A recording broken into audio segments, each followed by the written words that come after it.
예, 차관입니다. 네, 차관님. 대통령이 고위된 상태에서 만일 북한이 연평도 포격이나 천안함 북침 같은 도발을 감행한다면 그에 대응할 현 단계의 국군 통수권자는 누굽니까? 예, 지금 권한을 대행하시는 총리님이 그 통수권을 행사하십니다. 각각의 사안에 대해서 대응하는데 대통령 권한 대행이란 이유만으로 국군 통수권 행사에 제약이 있습니까? 현재 제약 없습니다. 제약 없죠? 예, 소위 소국적 현상 유지라는 이유로 거기에 대해 대응을 못한다면 결국은 국가 안보가 위태롭지 않겠습니까? 그죠? 그렇습니다. 대통령과 동일한 권한이 주어진다는 것에 대해 동의하십니까? 예, 통수권에 한해서는 대통령과 동일한 권한을 행사하십니다. 예, 수고하셨습니다. 외교부 차관 나와주세요.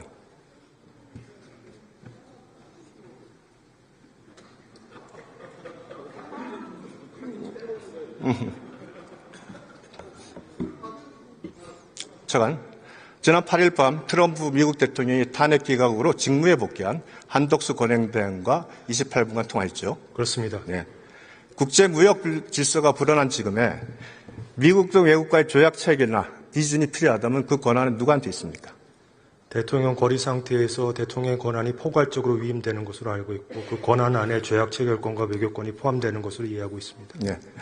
그러니까 조약을 체결하고 비준하는 데 있어서 권한 대행이라는 이유로 권한 행사에 한계가 존재합니까?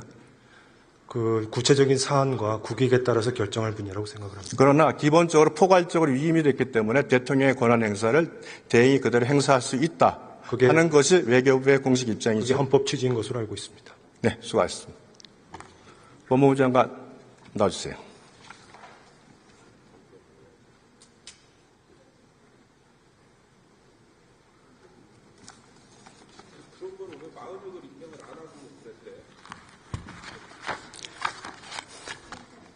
네, 장관님. 예. 지난 10일 헌법재판소에서 탄핵 심판 사건이 전역 일치로 기각이 됐습니다. 주요 탄핵 사유는 대부분 받아들여지지 않았고 핵심 사유였던 12.3 비상사태 개헌 관여 의혹도 인정되지 않았습니다. 그 기간 119일이라는 기간 직무가 정지됐습니다. 이 헌법재판을 받는 그 부분에 대해서 우리 법무부 장관의 입장에 대해서 간단히 말씀을 해 주시죠. 그래서 조금 전에도 말씀드렸습니다만 제가 탄핵을 받을 제 스스로 제가 탄핵을 받을 만한 행동을 하지 않았다고 생각하는데 아무런 증거 없이 탄핵 소추되었고 그로 인한 직무정지 기간이 119일에 이르른다는 것은 부당하다는 생각을 했습니다. 1997년 전두환 전 대통령에 대한 내란 사건이 비상계엄을 내란으로 인정한 사건입니다. 그 판례에서 내란 상태의 종료 시점을 1981년 1월 24일 비상계엄 해제 시점으로 판단하였습니다. 다시 말해서 비상계엄 해제와 함께 내란은 종결되었다는 것이 사법부의 최종 판단입니다. 잘 아시고 계시죠? 예, 판례의 입장이 그렇다고 알고 있습니다. 유일한 판례입니다. 이 판례에 의하면 12.3 비상계엄은 12월 4일 새벽 4시 30분에 해제되었습니다. 그 후에 각종 정치적 주장이나 행동을 내란이라고 판단하는 것은 부당하다. 이것이 본 의원의 입장입니다. 우리 장관의 입장은 어떤가요? 저도 마찬가지입니다. 그래서 12월 4일 안가에서 모여서 다시 계엄을 모의했다. 내지는 계엄과 관련된 논의를 했다는 것이 계엄의 공모로 이야기하는 것은 부당하다고 생각합니다. 네. 이재명 대표와 민주당은 비상계엄 해제 후 5개월이 지난 지금에도 내란이 계속되고 있다는 주장을 서슴지 않고 있습니다. 국민의힘을 향해서 내란 동조 세력에 낙인 찍고 심지어 당해체 주장까지 공공연히 제기되고 있습니다. 이재명 대표는 국민적인 개헌 요구는 거부하며 내란 종식이 먼저라고 주장하고 있습니다. 이 같은 주장은 전형적으로 국민들에게 공포심을 일으키고 전국을 유리하게 만들기 위한 개별스식 선동에 불과합니다. 우리 한덕수 권행 대행의 헌법재판관 임명 문제와 관련해서 묻겠습니다. 헌재는 4월 4일 오전 11시 22분 윤석열 전 대통령의 파면 결정을 공식적으로 선고했습니다. 그 시각을 명시한 이유 장관은 뭐라고 생각하십니까? 그 시각부터 대통령이 고리 상태에 되기 때문에 그런 것으로 알고 있습니다. 그 시각부터 헌정 질서의 중단 없이 헌법 제71조에 따라서 한덕수 총리가 대통령의 모든 권한을 대행하게 됐다는 의미라고 저는 생각합니다. 이에 동의하십니까? 예. 윤석열 전 대통령 탄핵 이후 약 100일간 한덕수 권한대행은 7건, 최상목 권한대행은 9건의 법률안에 대해 제2요구권을 행사했습니다. 2004년에 고건 전 총리 역시 대통령 권한대행 자격으로 사면법, 거창사건법 개정안에 대해 제2요구권을 행사한 바 있습니다. 사면, 가명, 복권과 같은 대통령 고유 권한도 마찬가지입니다.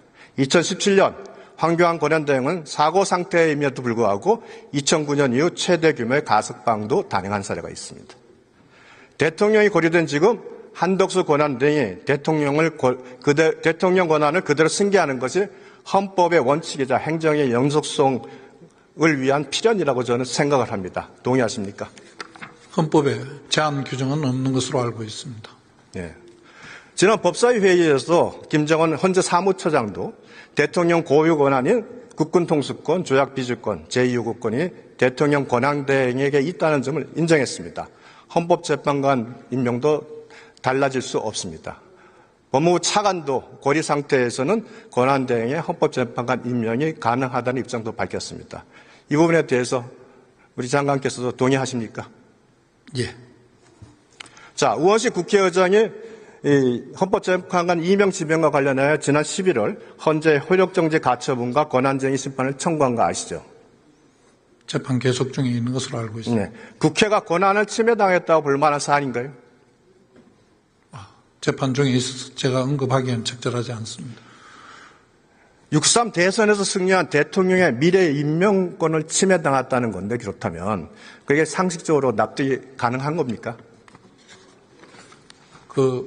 새로운 대통령이 선출될 때까지 국가 최고 책임자로서 국정에 일부의 흐트러짐도 없이 정책을 하셔야 된다고 생각합니다.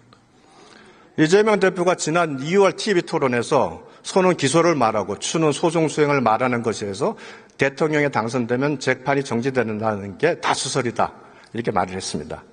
미 연방대법원에서 작년 7월 1일 역사상 처음으로 대통령에 대한 형사소추 면책 특권에 관한 체계화된 법리를 밝혔습니다. 대통령이 재임 중 법률이나 헌법 근거에 따른 직무를 공식행위로 그 밖의 것을 비공식행위로 분류하고 전자의 경우 추정적으로 면책하고 특히 헌법상의 권한을 행사하는 경우는 절대적으로 형사소추로부터 면책됩니다. 반면 비공식행위는 그 어떤 면책도 허용되지 않는다는 점을 명확히 설치했습니다. 지금 이재명 대표가 받고 있는 12개 혐의 5개 재판이 대통령의 재직 중 직무나 헌법상 권한과 관련이 있습니까? 전혀 관련 없죠? 예, 그렇게 알고 있습니다. 불소추 특권이라는 것은 대통령이 직무를 수행하며 법적 책임에 대한 우려로 심각한 국정의 실기나 왜곡된 결정으로 나아가서는 안 된다는 것입니다. 불소추 특권이 이미 받고 있는 재판에 대한 법적 책임에서 해방시켜준다는 것, 그건 절대 아니라는 것은 동의하시죠? 그 부분에 대해서는 해석상 여러 가지 견해가 있을 것으로 생각합니다. 자, 우리 형사소송법 306조에는 공판 절차 정지 사유가 있습니다. 피고인의 사물의 변별 또는 의사를 결정할 능력이 없을 때 질병으로 출정할 수 없을 때라고 한정하고 있습니다. 만일 대통령이 되었다고 재판이 정지된다고 한다면 당연히 형사소송법에도 이 규정이 들어가 있어야 되지 않습니까? 이 부분은 소추의 개념에 어떻게 해석하느냐 하는 부분이 다양한 의견이 있다고 말씀을 하십니다만 자, 진보 헌법학자인 서강대 임지봉 교수도 소추는 기소의 의무로 좁게 봐야 된다고 하고 있습니다.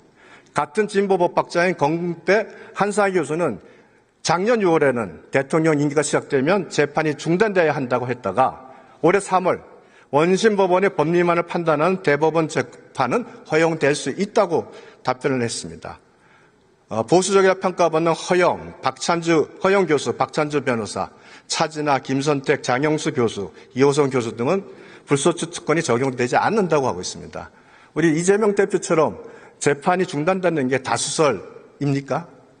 다수설이란 말은 상당히 국민을 호도하는 그런 내용 아니겠습니까? 제가 다수설, 소수설에 판단하기는 적절하지 않은 것 같습니다. 지금 법원에 8개 사건에 12개 혐의로 5개 재판을 받고 있는 정가 사범의 유력한 대석주자가 이재명 대표입니다. 사법 리스크 여론을 무마하기 위해서 자신이 대통령에 당선되면 재판이 중단된다고 말합니다. 이것은 국민을 선동하는 동시에 사법부를 공개적으로 압박하는 것입니다. 굴소추 특권에 관한 억지와 개변이 난무함에도 불구하고 현재 법원이 입장을 밝히지 않아서 논란이 커지는 측면이 있습니다. 장관, 법원이 이제는 이 84조 논란과 관련돼서 정치적 중립의 입장에서 올바른 견해를 밝혀야 된다고 하는데 장관 의견은 어떻습니까? 법원에서 적절히 판단하실 것으로 생각합니다. 장관 의견이 굉장히 중립적입니다. 네, 수고하셨습니다. 들어가십시오.